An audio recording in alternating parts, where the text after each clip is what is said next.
जो ये लाल किला जो ब्लास्ट हुआ, क्या कहना चाहेंगे इसमें? ये बहुत ही दुखद घटना है और मैं उन परिवार के साथ संवेदना प्रकट करना चाहता हूँ जो इसमें घायल हुए और जिन्होंने अपनी जान को गंवाया है। बिल्कुल। और ये जो हमला हुआ कहीं ना कहीं एक इसका सीक्वेंस देखेंगे तो पहले ये फरीदाबाद में 3000 किलो के करीब आईईडी जो कि बहुत ही बम ब्लास्ट करता है उसको पकड़ा गया और उसको पकड़ने के बाद इनका एक आदमी नहीं मिल रहा था, उसको खोजने के लिए पूरी टीम लगी हुई थी। और जब उस व्यक्ति ने देखा कि अब मेरे पास कोई चांस नहीं है, मैं भी पकड़ा जाऊंगा और मेरे अंदर भी यूएपीए जो कि प्रिवेंशन ऑफ एट्रोसिटीज एंड ये सब एक्ट होता है उसके अंतर्गत आया, तो उसने क्या किया कि अपनी गाड़ी में 300 किलो से ज़्यादा आईडी को रखा और एक मस्जिद जो कि यहाँ मेट्रो के नज़दीक थी वहाँ पे 3 बजे से लेकर 5 बजे तक 5:30 बजे तक उसने पार्क किया गाड़ी को और उसके बाद उसमें सारी सेटिंग वगैरह की है। डेटोनेटर होते हैं इसमें कि कैसे आगे चलकर ये ब्लास्ट करेगा, वो सब सेटिंग को करने के बाद एक टाइम निश्चित किया और टाइम निश्चित करने के बाद वो गाड़ी को फिदायीन हमले की तरफ ले जा रहा था और चला रहा था और रेड लाइट पे रुकने के बाद वो गाड़ी आगे जैसे ही थोड़ी सी बढ़ती है ये ब्लास्ट होता है। हालांकि इसमें पहले कुछ लोग कंफर्म नहीं कर रहे थे, कह रहे थे कि सीएनजी ब्लास्ट हो सकता है, ये सब हो सकता है, लेकिन जो वहाँ के प्रत्यक्षदर्शी थे उन्होंने पहले ही कंफर्म कर दिया कि सीएनजी ब्लास्ट ऐसा नहीं हो सकता कि मेट्रो की शीशे टूट जाए, जितने स्ट्रीट लाइट थे उनके शीशे टूट जाए और अगल बगल जो 7-8 गाड़ी और थी उसके परखच्चे उड़ गए थे। तो कहीं ना कहीं ये बहुत ही बड़ा हमला है और एक सवाल जो बार बार आता है वो यही आता है कि नॉट एवरी मुस्लिम लेकिन वाई ओनली मुस्लिम, बिल्कुल बिल्कुल कि सब मुस्लिम आतंकवादी नहीं है लेकिन सिर्फ मुसलमान ही ऐसा क्यों कर रहे हैं। और इसके पीछे आप जब जाएंगे और थोड़ा सा देखेंगे, इसी महीने की घटना है कि गुजरात एटीएस ने 3 लोगों को पकड़ा। एक व्यक्ति उसमें से रिसीन नामक एक केमिकल तैयार कर रहा था और वो रिसीन केमिकल का ये यूज था कि अगर उसको हवा में छोड़ देता तो कम से कम 1 लाख लोग उससे मर जाते जो सांस लेते। और उनका 3 जगह टारगेट था, पहला लखनऊ का आरएसएस ऑफिस, दूसरा आजादपुर मंडी और तीसरा बड़ौदा का एक फ्रूट मार्केट है उसके टारगेट किए थे क्योंकि यहाँ पे भीड़ बहुत होता है।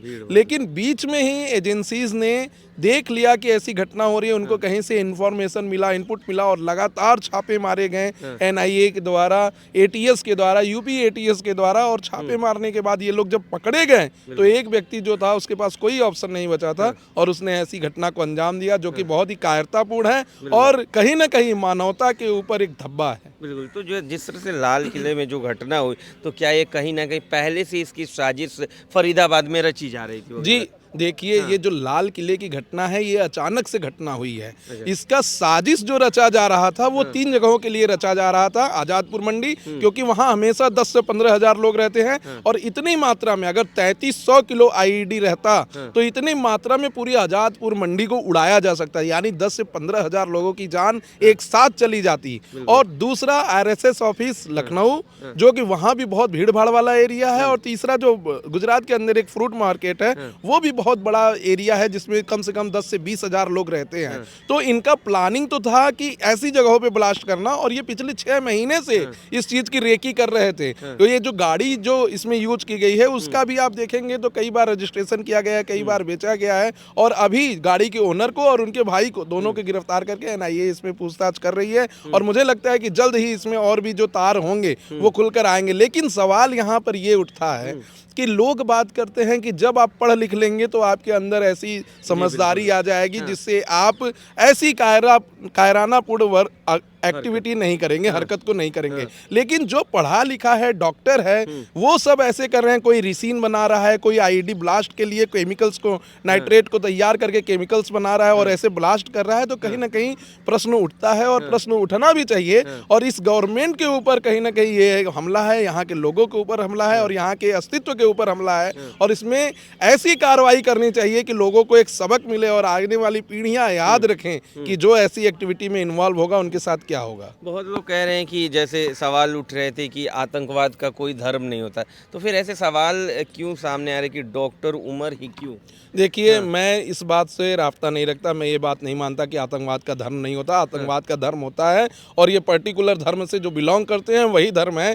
ये आज पूरी दुनिया में लोगों को परेशान करके रखे हैं। कहीं फ्रांस में आप उठा के देख लीजिए, ब्रिटेन में देख लीजिए, अमेरिका में देख लीजिए। अभी एक मेयर का चुनाव जीते हैं मदनी, उन्होंने भी कई सारे ऐसे स्टेटमेंट दिए। इवन जिस दिन वो मेयर का चुनाव जीते उसके 24 आवर्स के बाद ही उन्होंने कन्वर्जन वहाँ पे स्टार्ट कराना शुरू कर दिया।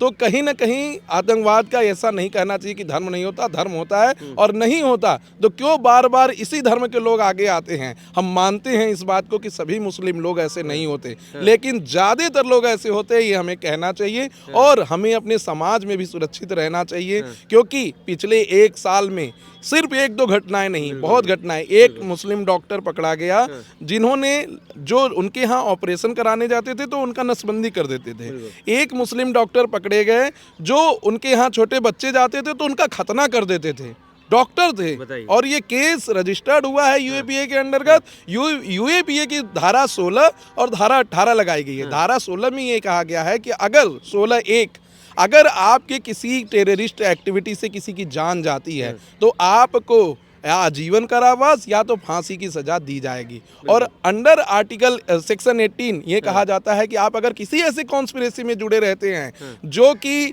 इस तरह की टेररिस्ट एक्टिविटी से मैनिपुलेट होगा या माइंडेड होगा तो आपको उसके लिए 5 साल की सजा होगी। तो यूएपीए में संशोधन 2019 में किया गया था, और उस संशोधन के समय भी कई सारे लोग सामने आए थे, इसका विरोध किए थे। भारतीय जनता पार्टी जब ये संशोधन लेकर आई थी तो वो लोग कह रहे थे कि इसमें तो पहले संगठन को करना चाहिए, इंडिविजुअल पर्सन को नहीं करना चाहिए।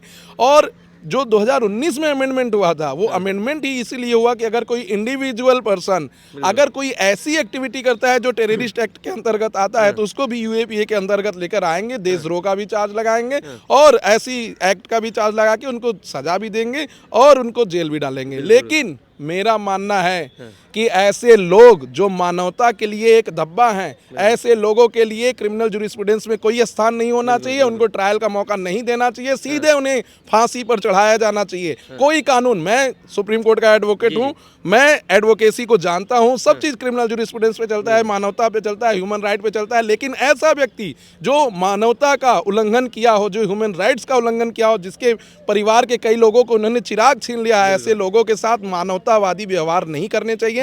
इनको कोई भी मौका नहीं देना चाहिए, इनको सीधे 1-2 दिन के अंदर फांसी पे लटका देना चाहिए। 6 महीने साल भर तो और दूर गए, 6 महीने साल भर भी नहीं देने चाहिए ऐसे व्यक्तियों को, जिनकी वजह से पूरे देश में एक ऐसा माहौल बन रहा है कि हम एक दूसरे धर्म से नफरत करने के लिए अपने अंदर ऐसी ऐसी घृणा भर रहे हैं। तो ऐसे लोगों को, ऐसे नफरती लोगों को, ऐसे लोगों को जिनकी वजह से देश का सौहार्द बिगड़ रहा है, ऐसे लोगों की वजह से जिनके वजह से लोगों ने अपने फैमिली के मेंबर्स को खोया, ऐसे लोगों को सीधे फांसी में चढ़ाना चाहिए। सरिया कानून जो ये बात करते हैं कि इस देश में सरिया कानून होगा, सरिया कानून के तहत इन्हें चौराहे पे खड़ा करके इनका गला काट देना चाहिए। बिल्कुल आप सही कह रहे हैं। लेकिन एक डॉक्टर हो कि जैसे उनके नाम में डॉक्टर लगा हुआ है, उसके नाम में, और डॉक्टर हो कि वो आतंकवाद, देखिए इसके सबसे पीछे का सबसे बड़ा जो कारण है वो हमारा संविधान है। संविधान में जो आर्टिकल 25 से लेकर आर्टिकल 30 तक माइनॉरिटीज़ के राइट दे दिए गए, उसी माइनॉरिटीज़ के राइट में एक राइट ये दे दिया गया कि इन लोगों की शिक्षा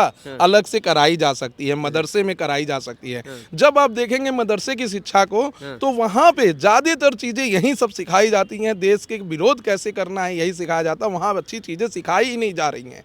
आखिर अच्छी चीज़ें सिखाई जा रही हैं तो अच्छे लोग सामने क्यों नहीं आ रहे हैं? अभी तक 24 घंटे होने को आया, कोई मुस्लिम धर्मगुरु क्यों नहीं आके कहा कि ऐसा नहीं होना चाहिए था, ये बहुत दुखद है, या ऐसी घटनाओं को रोकना चाहिए, ऐसा क्यों नहीं कहा? ऐसा कोई ह्यूमन राइट का संगठन सामने क्यों नहीं आया और क्यों नहीं आइडेंटिफाइड कर रहा है कि जो 10 लोग मरे हैं उनके परिवार में जाएं, उनके लोगों से मिलें, उनको संवेदना, और जो लोग हॉस्पिटल में हैं उनको सर्विस प्रोवाइड करें, उनको हो सके अगर किसी को ब्लड की कमी है तो ब्लड जाके दे। क्यों नहीं सामने आ रहे हैं? ये लोग बस एक जगह बैठकर सेकुलरिज्म के नाम पर, सिर्फ कॉन्स्टिट्यूशनल राइट्स के नाम पर इस देश का पूरा सत्यानाश कर रहे हैं। और अगर संविधान में संशोधन करके कुछ कड़े प्रोविजंस को नहीं लागू किया गया तो इस देश का बेड़ा गर्क होने में देर नहीं लगेगा। चाहे कोई भी सरकार आ जाए, चाहे बीजेपी आ जाए, चाहे कांग्रेस आ जाए, चाहे सपा आ जाए, बसपा आ जाए, कोई भी सरकार आ जाए, ये अगर इस देश में यही संविधान रहेगा और यही लचीला कानून रहेगा तो इस देश का बेड़ा गर्क होने में समय नहीं लगेगा। अब समय आ चुका है जब आप यूनिफॉर्म सिविल कोड को लाइए, सबके लिए एक विधान, एक संविधान की बात कीजिए और और सब जो कोई भी क्राइम करे आउट ऑफ द रिलीजन आके, अगर कोई ऐसी क्राइम करता है, टेररिस्ट एक्टिविटी करता है, 6 महीने के अंदर आप फास्ट ट्रैक का ट्रायल चलाइए, कोर्ट चलाइए और उनको फांसी की सजा पे बैठाइए। आप याकूब मेनन और असमल कसाब जैसे लोगों को 3-3 साल 10-10 साल सिक्योरिटी में रखकर उन्हें खाना पीना देना, उनके ऊपर देश के टैक्स पेयर का पैसा खर्चा करना, ये सब अब इस देश में नहीं होना चाहिए। अगर इस देश में यहाँ की जनता का विश्वास जीतना है, यहाँ की जनता के साथ चलना है, कड़े कानून लाने पड़ेंगे और कड़ाई के साथ आगे आने पड़ेगा। और मैं मानवतावादी लोगों को बता दूं जो ह्यूमन राइट्स की बात करेंगे, हो सकता है कि आफ्टर माई कमेंट मेरे ऊपर भी कमेंट करे कि ऐसा, तो जिन्होंने अपने घर वालों को खोया है ना, उनके जगह पे अपने आप को रख के देखिए। जब आप उनके जगह पे रख के देखेंगे तब आपको समझ में आएगा कि क्या उस परिवार ने खोया है। और इसमें जो 10 लोग मरे हैं, जरूरी नहीं कि सब हिंदू ही मरे हैं, मुसलमान के लोग भी मरे हैं। आतंकवाद की कोई जात नहीं होती है, इसमें सभी लोग मरे हैं। अगर आपको इतना ही मानवतावादी करना है, बहुत बातें करनी है, सबसे पहले 10 उंगली दिए हैं, इसमें से एक उंगली काट के देखिए, फिर समझ में आएगा कि एक उंगली नहीं रहता है तो क्या होता है। तो किसी परिवार का एक सदस्य अगर चला जाता है उसे कोई वापस नहीं कर सकता।